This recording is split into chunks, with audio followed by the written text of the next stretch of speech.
Hey guys, and welcome to the Working Money Channel. Ripple is living Caitlyn Long's nightmare. Yeah, I'm going to go back to Caitlyn Long for a little bit today. Jungle Inc. posting this. While she's been begging for a Fed Master account since 2020, Ripple is now gliding towards one with institutional support. So, what has changed, guys? Think about this for a second. Think of how Ripple is positioned compared to people that we thought were on our side. Caitlyn Long, I've never heard Caitlyn Long be this negative on Ripple and XRP until recently. So, Jungle goes on to say real regulatory momentum and a stable coin to match. All that time when lobbying, suing, and talking about fair access, and now Ripple walks in with the infrastructure and partners the Fed actually wants. This isn't personal, it's just what happens when you build real pipes instead of preaching from the sidelines. The system isn't fair, it's not supposed to be. It rewards the real winners, and right now, Ripple is winning. So I'm sure you guys saw my video on Caitlyn Long the other day. I will link it up here if you guys did not catch it. There's more, though. Okay, so all the following oppose Ripple's application for a national bank charter. This courtesy of Bill Morgan. It's interesting. Here's the list, okay? American Bankers Association, the American Credit Unions, the Consumer Bankers Association, National Bankers Association, Independent Community Bankers of America, International Bank Shares or Bank Shares Corporation, Bank Shares, Bank Policy Institute, and the National Community Reinvestment Coalition. Bill Morgan, though, points out something interesting. Quite a list. Many of the objectors are not happy that part of the application is confidential and cannot be publicly viewed. Very interesting that this is so. This is the most odd comment, though, okay, in the objections that I read. Guys, what he's commenting on is this, and the applications are nearly identical. So you got to think these guys were all colluding, putting together their formal complaints, okay, opposing Ripple's banking license. Mickle here commenting, XRP critics contradict themselves all the time. They call it a banker's coin, but they're chasing bank adoption. They say it's corporately controlled while pushing for more custody limits. Out of thousands of crypto projects, XRP gets singled out. Why? Because it's a real threat to their narrative. So guys, this is all part and parcel as to why Ripple and XRP have been singled out in a lot of ways. You know, some people are, drum up that conspiracy theory that this has been the plan all along, push Ripple aside, keep Ripple tamped down. The Gensler administration, in big with the big banking corporations. Remember, Gary Gensler's brother does work at a big bank, his twin brother, might I add. Out of thousands of crypto projects, XRP gets signaled out. Why? Okay, because it's a real threat. As I said, even Satoshi called XRP interesting. It's the only project he's ever mentioned besides Bitcoin. This isn't about ideology. It is about fear. And it shows. And so Bull Diep down here saying, plus they keep saying Ripple is dumping XRP on retail investors while their miners are dumping the coin they mine every day. Nietzschebook saying, did you AI summarize that last post? Sylvie Scape here saying years of waiting is vision for BTC, but failure for XRP? That's not analysis. That's just tribal loyalty. Double standard. Even Miss Caitlyn Long shouldn't try to logic her way out of that one. One Love here saying, I dropped my mic when Adam Beck got in bed and involved in a significant partnership with Candor Fitzgerald for a collaboration that centers around the new Bitcoin treasury strategy company called Bitcoin Standard Treasury Company, BSTR. Cypherpunks got owned. Okay, so some people here have their own opinions. I seem to think that this is a bit of a coordinated effort. Ripple and XRP now more than a threat than ever. So guys, this is why we're seeing the ICBA request OCC to reject Ripple's national banking charter application. This article here, courtesy of Michael Branch. And so some of the highlights, the ICBA requested the OCC to reject Ripple's national banking charter application. It argued that the RLUSD could empty funds from community banks and destabilize the traditional banking system. It demands the OCC to implement stricter laws.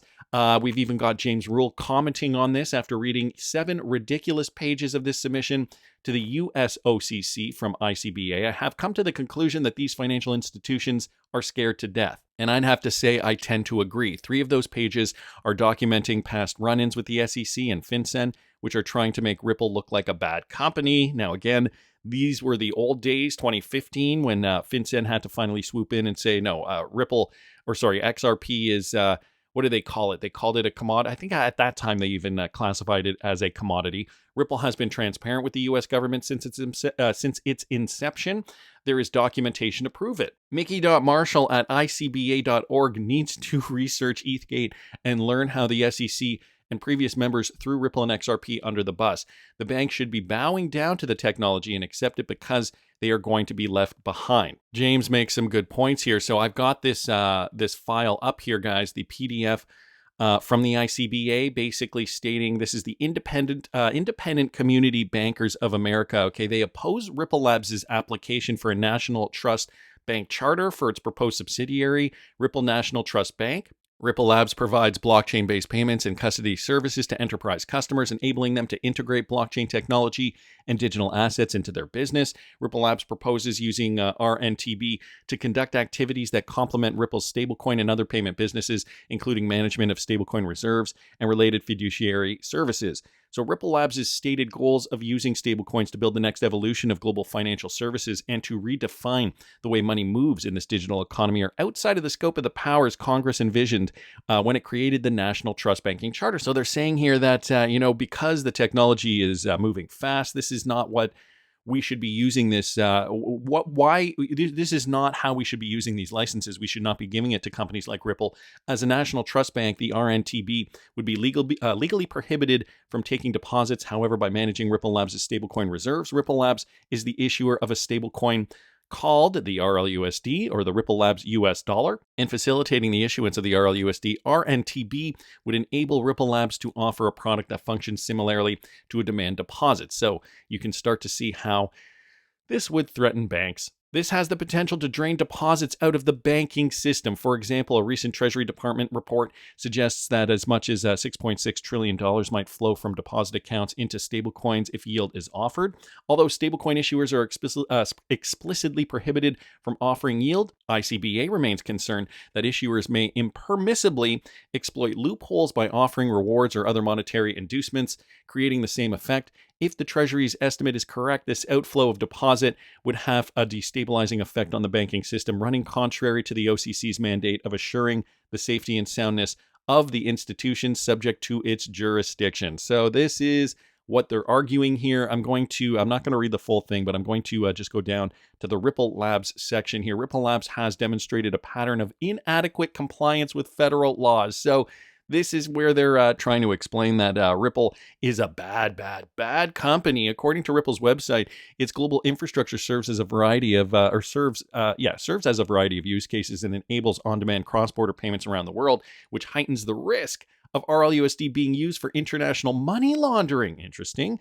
As such, it is critical for the RNTB to implement a robust Bank Securities Act anti-money laundering and countering the financing of terrorism compliance program of the highest quality. However, recent controversies and legal actions involve Ripple Labs and its subsidiary XRP2 that suggests a pattern of inadequacy for compliance. For example, the U.S. Department of Justice alleged that Ripple Labs and XRP2 failed to follow the prudent AML measures while engaging in the exchange of virtual currency, and that the entities failed to establish and maintain an appropriate anti-money laundering program. The IRS's Criminal Investigation Division and the Financial Crimes Enforcement Network joined the investigation, eventually filing a civil enforcement action as well. The charges eventually resulted in Ripple Labs and XRP2 setting to agree to pay $700,000 as a civil penalty. Again, I think this was back in 2015. The violation stemmed from the Ripple Labs' failure to adhere to FinCEN's 2013 guidance. So guys, this was years ago. They're not even talking about anything that's really relevant anymore. I'm going to be honest. Anyway, so this is how they're framing it. But guys, I think it's pretty clear that these guys are, and by these guys, I mean the banking system. They're really threatened on how this is going to affect their bottom line, how this is going to affect their business. David Schwartz apparently came out too, responding to claims by Custodia CEO Caitlyn Long saying Ripple never held an ICO. So there were a lot of accusations being thrown around, and Ripple holding an ICO was one of them. Ripple's Chief Technology Officer, David Schwartz, has publicly responded to comments made by Caitlyn Long, who recently questioned the origins, directions, and integrity of Ripple's projects, including the XRP ledger, the XRP token, and Ripple's newly announced stablecoin, the RLUSD. During a podcast appearance this week, Long was openly skeptical. If you guys didn't watch the video, I do suggest you watch it. Schwartz quickly took to social media, though, particularly Twitter X, dispelling the misinformation and offered further engagement He says, I'm available whenever you want to chat about the facts about Ripple, our stablecoin, the RLUSD, the XRP ledger, and the native token XRP, he wrote. David Schwartz also directed readers to a detailed post by XRPL Validator Vet, which sets the record straight. It's a useful entry point for anyone seeking factual information, he stated. The validator, Vet _X0, strongly rejected Caitlyn Long's characterization of XRP as the result of initial coin offering or an ICO. He said she appeared to lack a clear understanding of the subject, yet spoke about it confidently. Vet explains that Ripple did not raise funds for an ICO. Instead, when the XRP ledger was launched in 2012, the entire supply, the 100 billion XRP tokens, was placed in a Genesis account. At that time, the token had no monetary value and no public sale or capital raise. This counters Long's claims that XRP's origins are comparable to projects like Ethereum, which conducted a well-documented ICO in 2014. That also had a beef with Long, claiming not once but twice that Ripple essentially centralizes the XRP ledger. So a lot of misinformation here. Vet said Long's comments were either ignorance or technical illiteracy. He said that XRP, or that the XRP ledger, is open source and decentralized, and that anyone could run a validator or fork the code. Currently, the XRPL hosts over 1,000 nodes and over 100 active validators, many of which are controlled by independent individuals, universities, businesses, and financial institutions, and not Ripple. Ripple said it does not own these validators and can't update the network unaided. Caitlyn Long, though, is concerned that the choice made by Ripple to launch the RLUSD on Ethereum contradicts the original vision of using the XRP ledger as the backbone for global finance. So now she's kind of saying, well, look, if they're using EVM, well, doesn't that undermine the whole XRP ledger thing? Grasping at straws, it seems. She suggested switching to Ethereum might mean Ripple isn't trusting its own infrastructure. A lot of BS here, a lot of blame game, pointing, what else you want to call it? Maybe a bit of jealousy that she's not getting that banking license and Ripple is.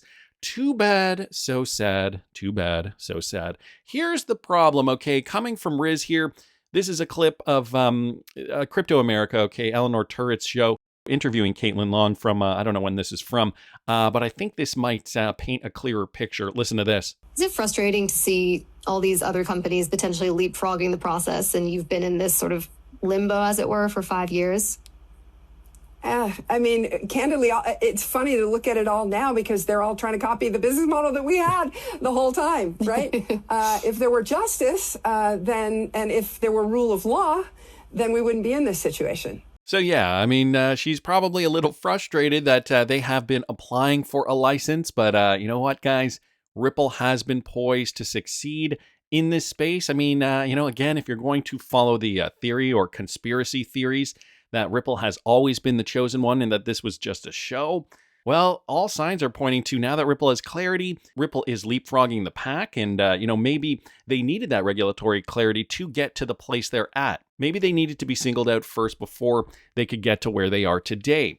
Things that make you go, and maybe it was all planned. I mean, it could be all planned. I don't know. I don't have the key to the mysteries of the world. Nietzschebuck's here posting this, okay? No one desperately wants to kill something unthreatening. Isn't that true? Think about that for a second.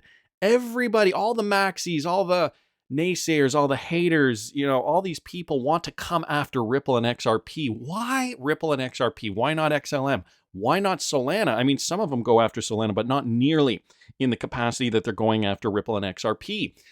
Banks, BTC Maxis, the previous SEC, Caitlyn Long, etc. There are thousands of projects, ledgers, and coins, but only one they seem dead set on propagandizing and attempting to kill. Every narrative we've ever seen or they've ever seen, they've contradicted.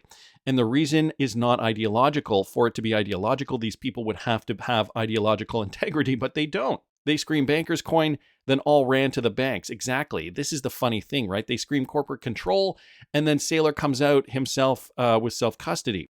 And that is with regards to Bitcoin. They said XRP is not a real crypto, yet as per Satoshi's own emails, XRP is the only crypto other than BTC that he ever called interesting or mentioned at all. Nothing they say matters anymore because they are not serious people. I tend to agree with this wholeheartedly. They will do anything. They will do and say anything to make their religion take dominance, but they long ago revealed themselves to be false prophets. their own propaganda, which is easily disproved, and would be with a simple conversation with Joel Katz or David Schwartz, will continue because they have no interest in the truth. They spread lies unchallenged because they cannot stand up to the weight of reality. I welcome their fear-mongering. They're calling XRP holders Uber drivers, and I'm not going to say that word. We live rent-free in their head, and that should tell you everything you need to know. God bless the XRP hate community. To anyone objective, they're the best advertisement for XRP's potential. Guys, this is the reality of the matter. This is going to be a cryptocurrency that turns heads. Otherwise, we wouldn't see maxis trying to thwart it at every turn. Not just maxis, but the Banking Association, the ICBA, they're all trying to put Ripple and XRP in its place because we've got something special here. And if you guys are interested in how I'm going to be treating this particular bull run, you can follow me at patreon.com/workingmoneychannel. I've rolled back prices, guys. It's only $5 right now if you subscribe and stay subscribed. So lock in $5 a month, patreon.com/workingmoneychannel. It sounds like the real world utility is coming, but I'm going to be treating this crypto market like a spec run until we see some meaningful adoption. That could go into the end of 2025, into 26 and beyond. But we have to keep our eye on the prize, keep our thumb on the pulse of the market. And so that's what the Patreon is for, a more detailed approach at the crypto market. Follow me, patreon.com/workingmoneychannel. If you guys are interested, I'm offering 15% off at the Working Money Channel merch store as well until the end of the month. The link is in the description of the video. That's just my opinion, but I want to hear what you guys think. Please subscribe to the channel if you haven't already. Like the video if you like the content I'm providing. I always love hearing your comments. See you in the next one, guys.